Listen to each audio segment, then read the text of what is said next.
Primeiramente, boa tarde. Queria agradecer o convite para falar aqui com vocês. E eu montei uma palestra tentando ser bem objetivo, né? O tema é bem específico. São leiomiomas volumosos na paciente nuligesta, se deve-se fazer uma terapia hormonal previamente ao tratamento e qual é essa terapia hormonal. Então, quando a gente pensa em tratamento de miomatose uterina, a gente tem que se nortear pela sintomatologia, pelo tamanho dos miomas, a localização, a quantidade dos miomas, a idade da paciente, se ela tem um desejo reprodutivo e o risco de malignidade e proximidade da menopausa. No tema da aula, eles já foram bem diretos e pediram que eu falasse sobre miomas volumosos e numa paciente nuligesta, então eu vou partir do princípio que é uma paciente com desejo reprodutivo, né, e que tem que partir para uma terapia hormonal. Quando a gente abre o leque de que terapia hormonal a gente pode aplicar para essas pacientes, vem desde os contraceptivos hormonais combinados, que são amplamente utilizados na literatura, na prática clínica, os progestágenos orais, o dispositivo intrauterino, né, do Mirena, e os agonistas de NRH, que são os mais eficazes, né, e o que tem de novidade, que eu pude tentar trazer aqui, são os moduladores seletivos do receptor de progesterona, que já tem uma liberação no mercado europeu, ainda não foi aplicado pelo FDA, né, não foi liberado pelo FDA, e que tem resultados bastante semelhantes aos agonistas do GNRH, com o benefício de não ter tantos efeitos colaterais quanto esses. Tá? Então, os contraceptivos orais combinados, que são os mais utilizados, eles são um fator de risco para o crescimento do mioma? A gente sempre teve essa dúvida. O mioma ele tem receptores de estrogênio e progesterona relacionados ao crescimento.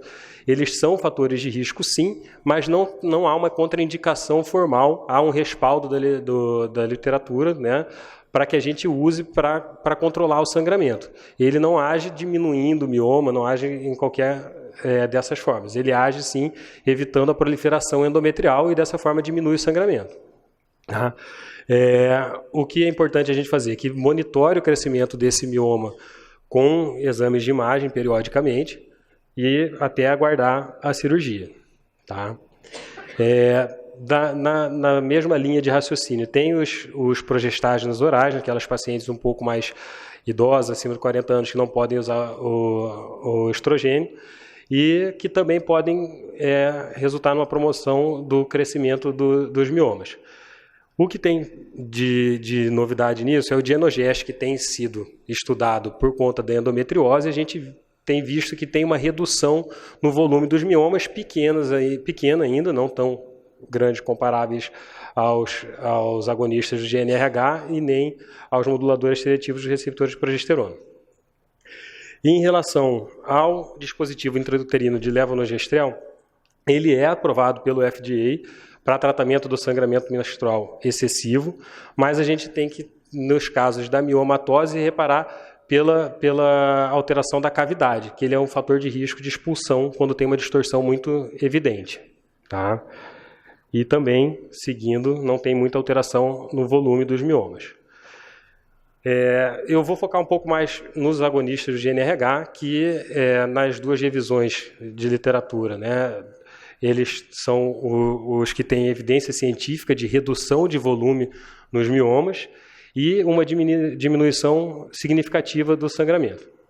Eles agem se ligando aos receptores do GNRH e bloqueando a secreção do FSH e LH, e lá no fim da cadeia vão diminuir a produção de estrogênio e progesterona.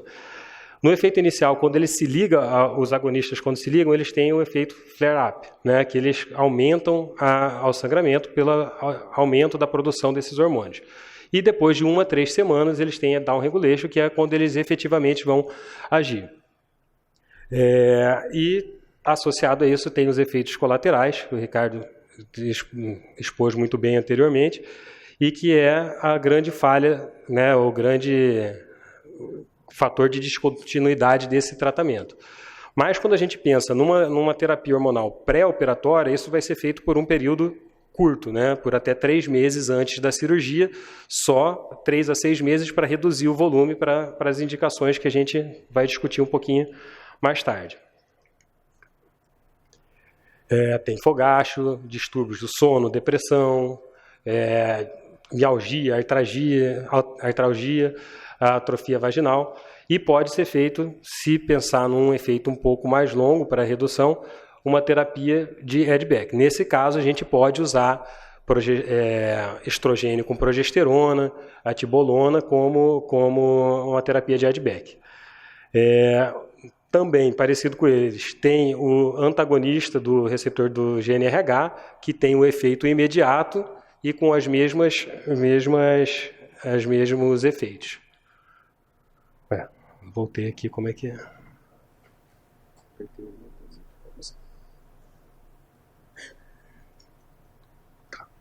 Então, obrigado. O que a gente tem de novidade são os moduladores seletivos de receptores de progesterona. A gente sabe que os miomas, para crescimento, têm o estrogênio e progesterona. A progesterona, os receptores de progesterona estão muito presentes no mioma e não na célula miometrial. Se você age bloqueando esses receptores, você diminui o crescimento. E os trabalhos têm mostrado que ele tem uma redução do sangramento tão eficaz ou até melhor que os agonistas do GNRH, com muito menos efeitos colaterais. Eu achei 2 revisões sistemáticas, né, que foram feitas comparando especificamente as drogas hormonais de bloqueio pré-tratamento, né?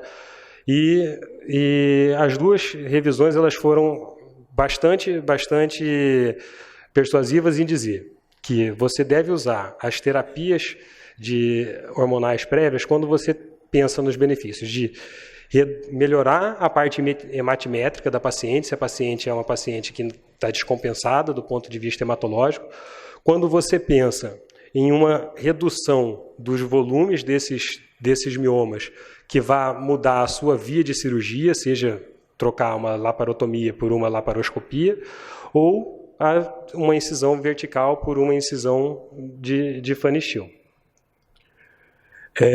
Os critérios de avaliação que foram utilizados nas revisões foram as avaliações intraoperatórias, que é a duração da enucleação, a perda sanguínea na cirurgia, o grau de dificuldade da cirurgia, a identificação do plano de clivagem e as incisões e a taxa de conversão quando a gente fala nas cirurgias laparotômicas.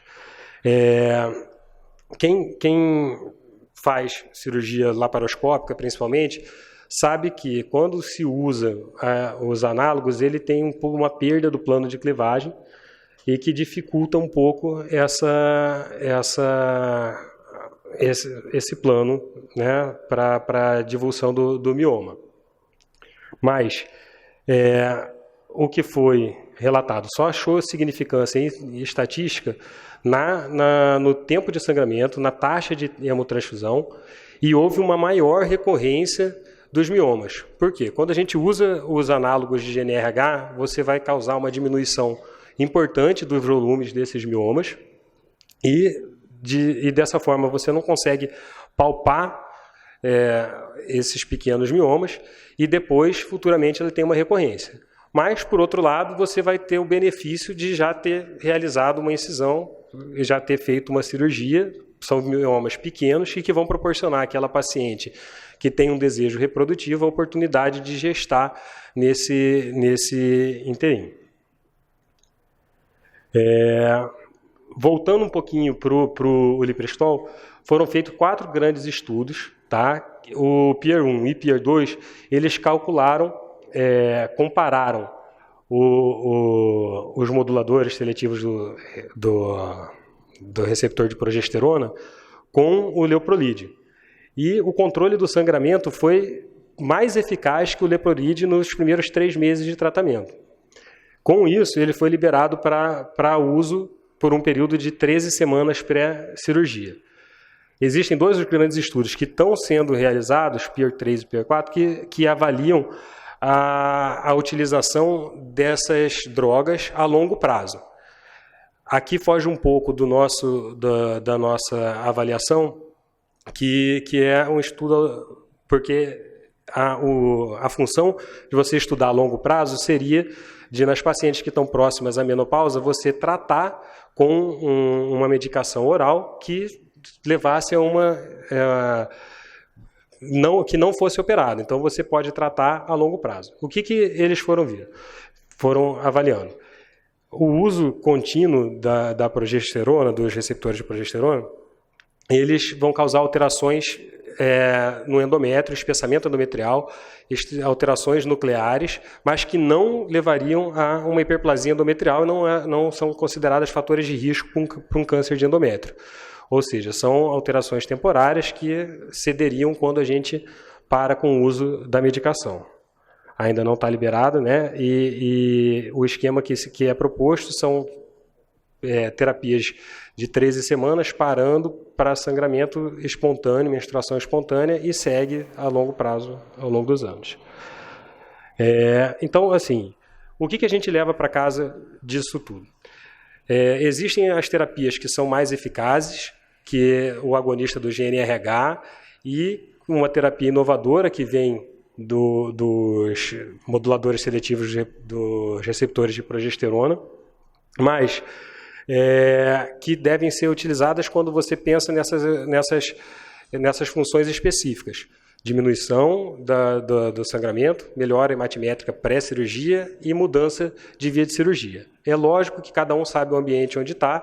A gente que trabalha no SUS sabe que se você tem que controlar, às vezes não tem acesso ao agonista de NRH, que é uma medicação cara, e tem que controlar o sangramento com anticoncepcionais combinados, e aí a gente tem que sempre reservar aqui os critérios de seleção dos anticoncepcionais. Eu botei aqui a bibliografia para quem quiser anotar, e tem vários sistemas de tratamento com mioma, e está bem interessante para poder ver um pouquinho com calma depois. É isso aí.